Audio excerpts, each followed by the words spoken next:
What's good, people? Welcome to Flex Finance. My name is Daniel and I'm here to help you guys save money and make money.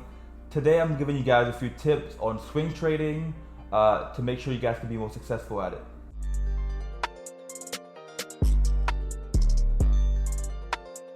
So my number one tip is limit your swings.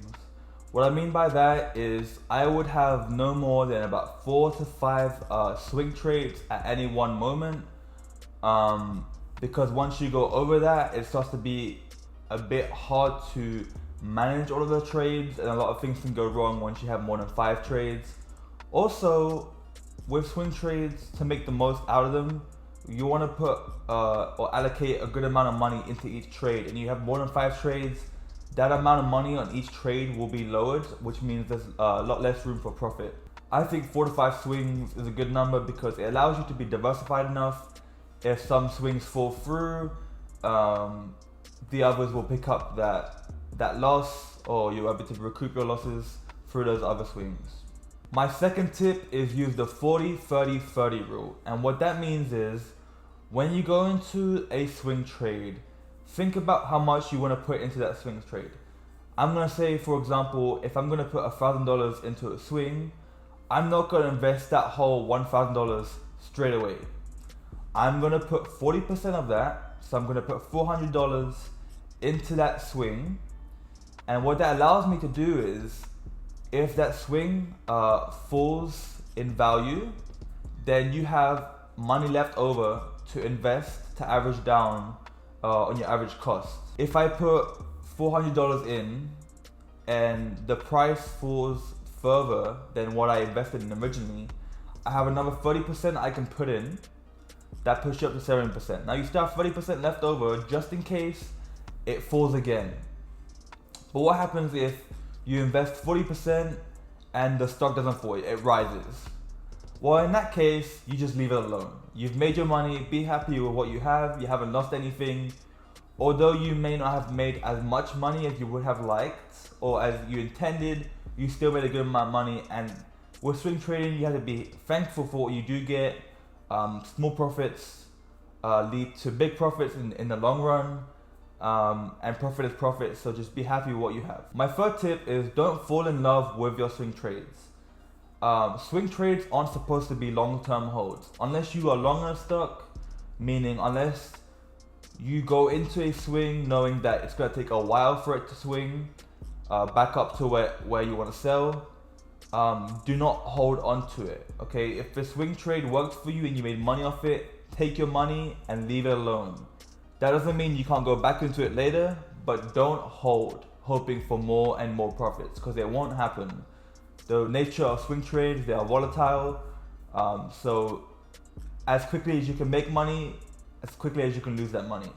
My fourth tip is set a percentage at which you are happy to sell your stock at. So for example, for me, my swing trades, once they reach 50% gains, I sell half of my position. That way I lock in my profits, and the rest of it, I wait for them to reach my price target, or I just wait for them to finish rising, in value. So that way you're protected, you have profits saved. If something happens like an offering, you're not gonna be left with nothing. I just wanna make sure that just because mine is 50%, doesn't mean everyone has to be that. Some people are happy with 5%, 15%, 3%. It really depends on how much you are willing to gain or to lose, how long you're willing to hold out. For me, it's 50% just because I usually swing penny stocks or small caps, so the room for volatility is there where I can make that gain. My fifth tip is have a price target in mind. If you go into a swing without a price target, it's very dangerous because you need to understand where the value is or where your stock can actually achieve. So if you go into a stock, let's say it dipped to $70 and it goes up from 75 to 70, 75, 70. Let's just say that happens. If you're waiting for it to hit 80 that's not achievable unless something big happens. If you can see that it has a pattern, you want to make sure that you're trading within that pattern. So if it's 70, 75, you guys want to make sure that your price target is 75. Okay, make sure you guys are reading the charts to see. It doesn't have to be in-depth chart reading. Just go on Robinhood or whatever you're using and just see where it goes up and down. Where's the resistance and where is the support, and that way you guys can be more successful at it. My sixth tip is never go all in one swing. I hear a lot of people, they're like, I'm gonna put all my savings into this one swing because this is gonna be amazing. It's gonna hit my price target. I'm gonna make millions of this. That rarely happens. You guys need to diversify.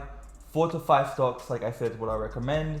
If you go all in, yes, if it hits, you guys will make a lot of money. But if it doesn't, you guys will lose all that money, and that's terrible.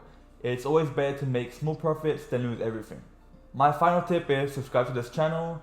I upload stock alerts frequently. Those stock alerts are stocks that I personally invest in, stocks that I personally believe in. I give you guys all the background information, price targets, stuff like that. So if you guys are still beginning, or if you guys are advanced and you're looking for ideas for stocks to swing into, just keep up to date with this channel. And that's it for the video. Thank you guys for watching. Leave a like I said, subscribe, and we'll see you soon.